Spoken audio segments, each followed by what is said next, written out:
अस्सलाम वालेकुम दोस्तों, अगर आप दुल्हन बनने वाली हैं या किसी प्यारी बहन, सहेली या रिश्तेदार के लिए शादी का जोड़ा ढूंढ रही हैं तो ये वीडियो ख़ास आप ही के लिए है। यहाँ आपको मिलेगी 15 सबसे खूबसूरत ब्राइडल ड्रेसेस, गाउन, लहंगा और शरारा का वो हसीन लुक जो हर दुल्हन का ख्वाब पूरा कर दे। हर जोड़े में है नया स्टाइल, नई शान, कहीं शाही अंदाज, कहीं रिवायती खूबसूरती और कहीं जदीद फैशन का कमाल। तो वीडियो को आखिर तक ज़रूर देखें और कमेंट में बताएं आपको सबसे ज़्यादा कौन सा ब्राइडल लुक पसंद आया।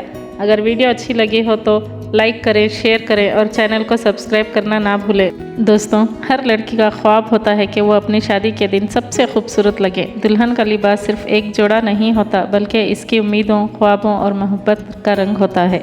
दोस्तों, आपको किस तरह के ब्राइडल ड्रेसेस पसंद है, आप मुझे कमेंट में बता सकती हैं, अपनी राय का इजहार कर सकती हैं।